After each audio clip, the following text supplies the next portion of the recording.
Hi, my name is Colin Tarbert, and I'm pleased to join you virtually for the Coppin State University Economic Inclusion Conference. I'm going to talk a little bit about the Baltimore Development Corporation and how we are working to drive inclusive and equitable growth in the city of Baltimore.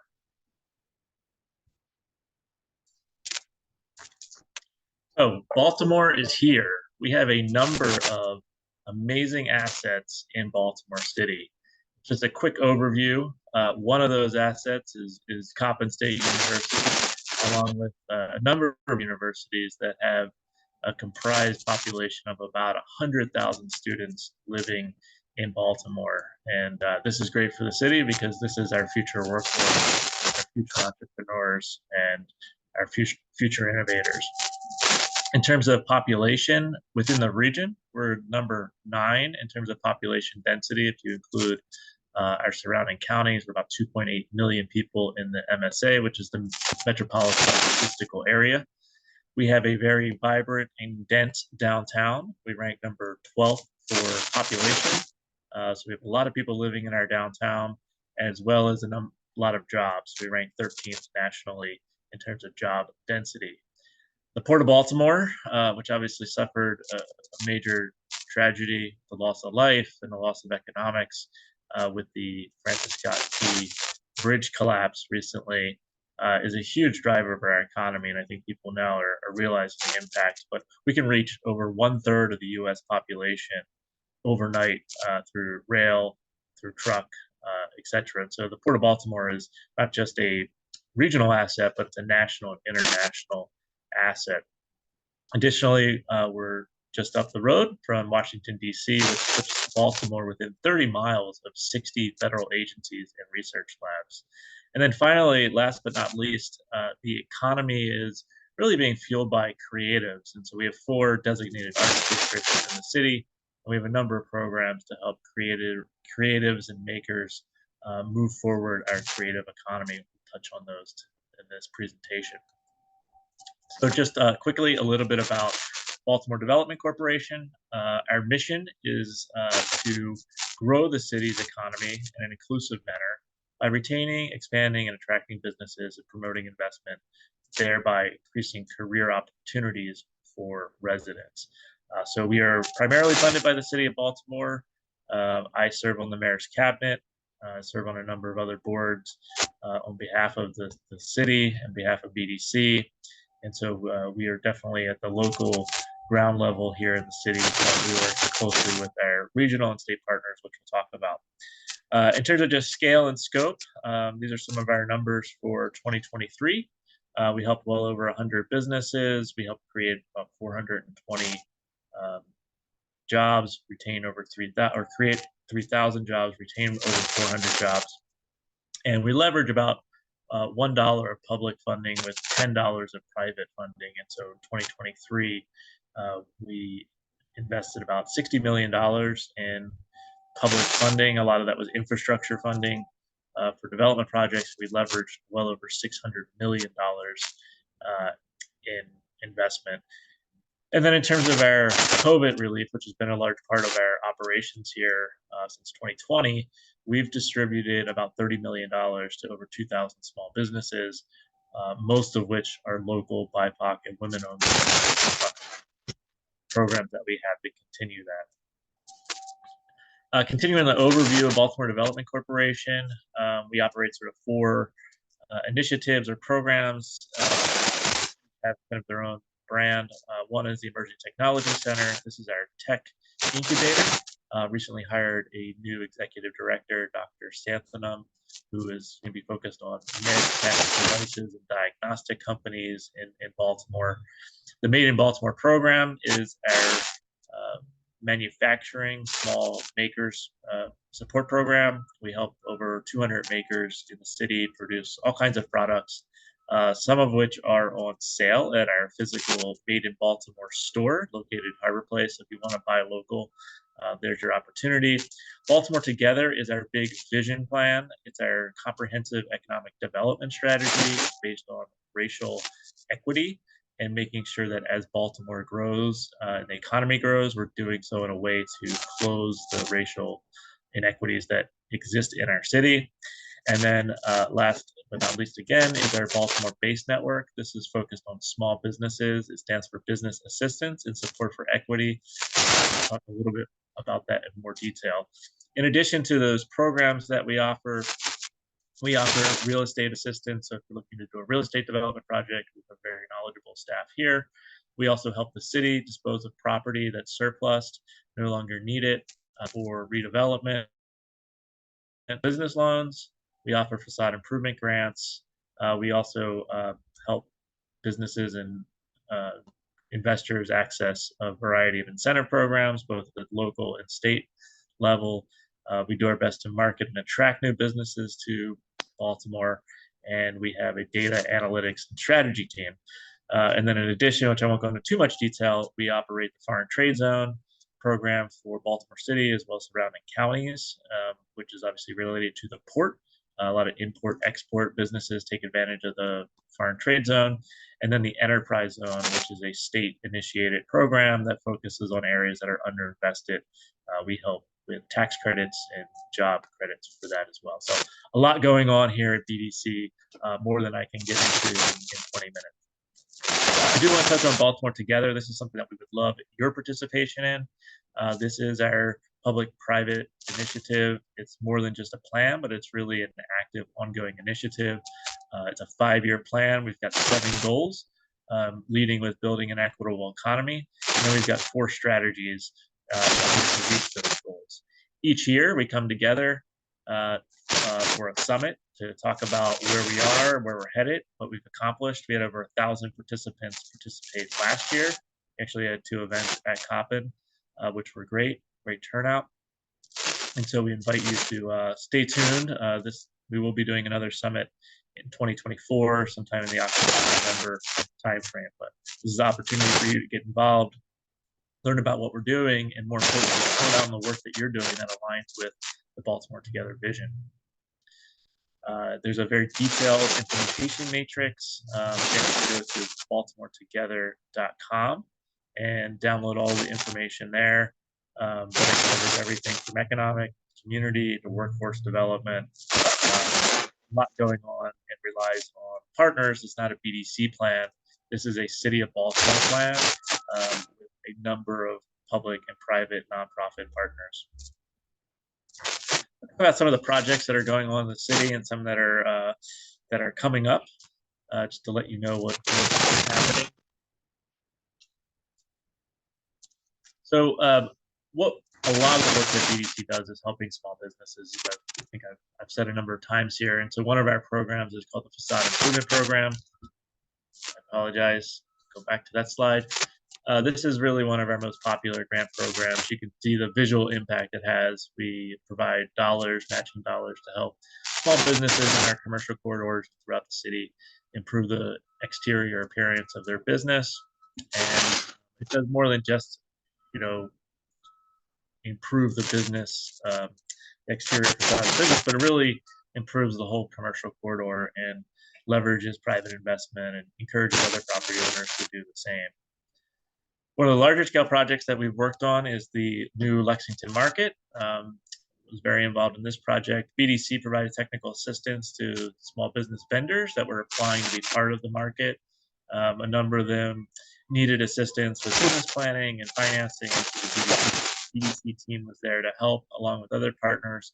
And one of the goals was to make sure that the market vendors really represented the city. And so the last market, only 5% of the vendors were African-American owned. And in this market, we were about 50% African-American owned. And so that was a great accomplishment.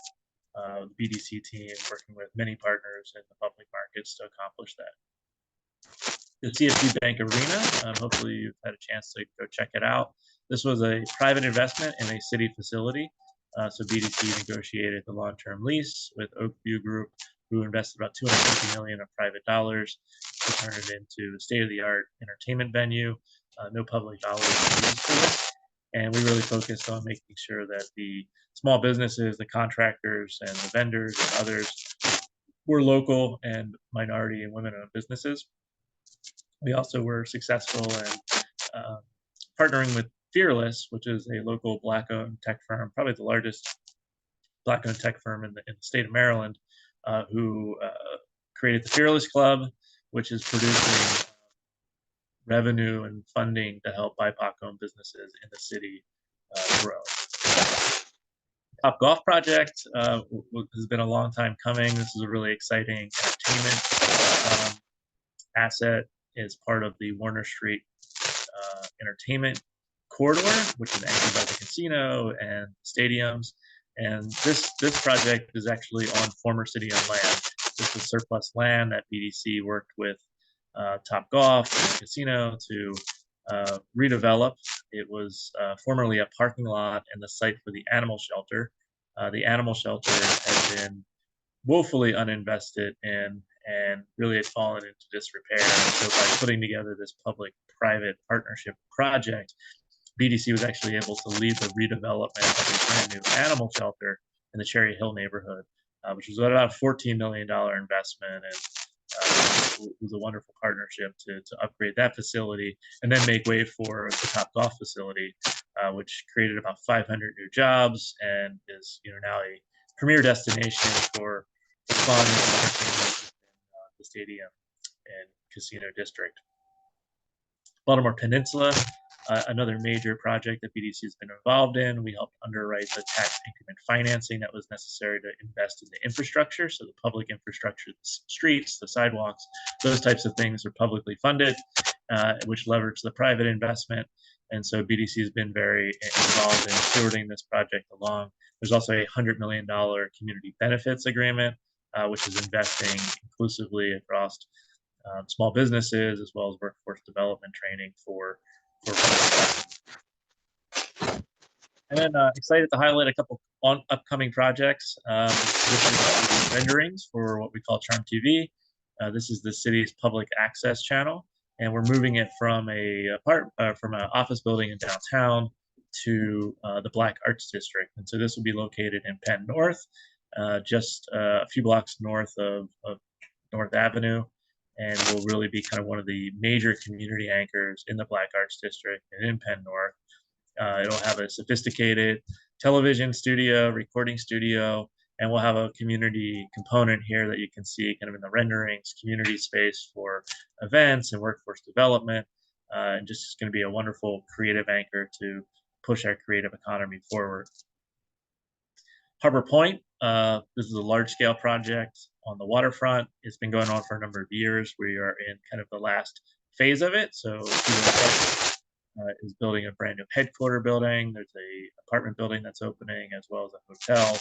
And then the next phase will be a 3-acre park along the waterfront that's public, as well as a final mixed-use building. So this is creating millions of square feet of new development. It's retaining businesses as well as attracting new businesses to Baltimore City, and just kind of continues the amazing waterfront transformation we've seen over the last couple decades.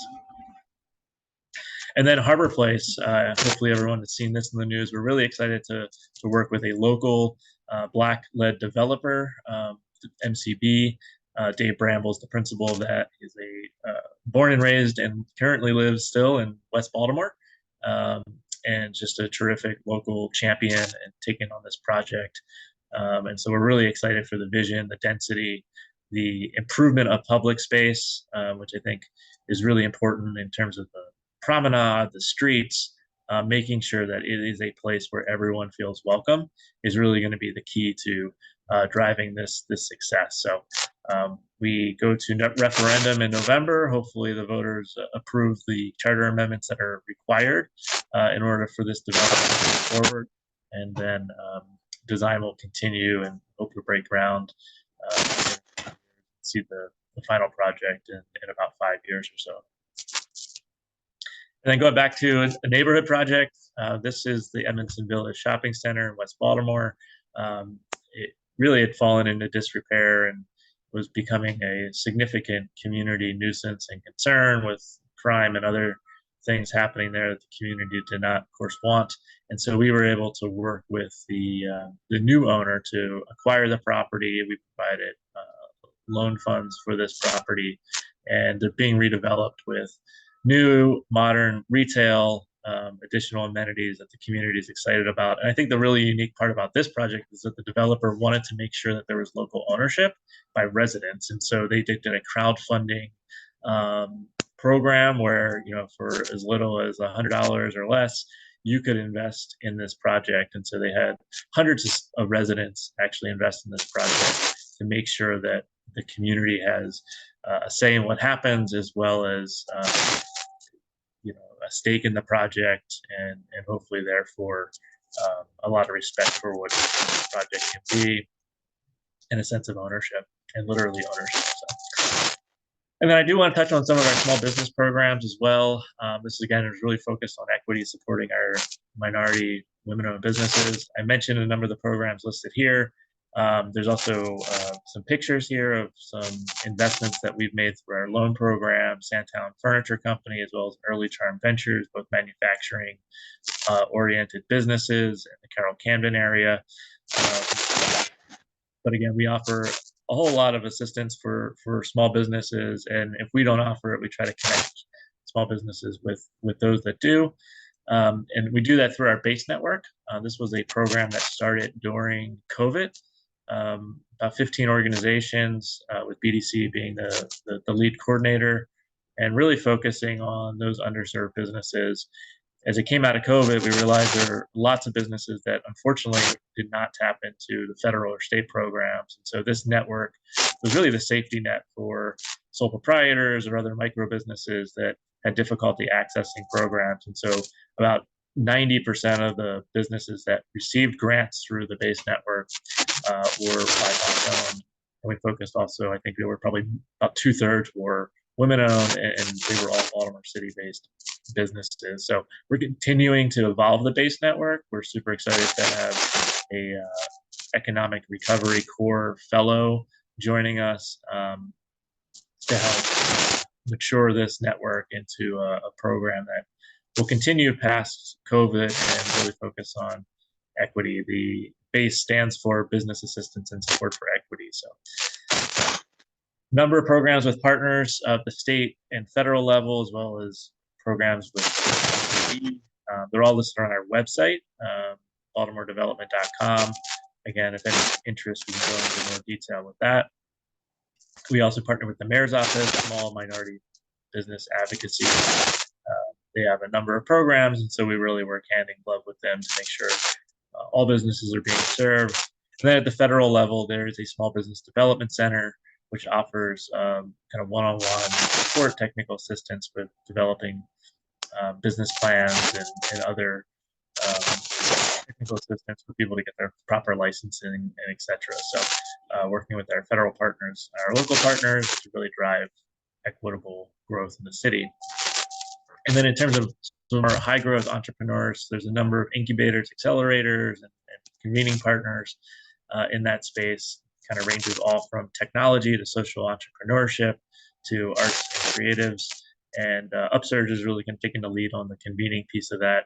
And this will be important as we move forward with the federal tech hub designation, and hopefully significant funds that come to support our startups in the city.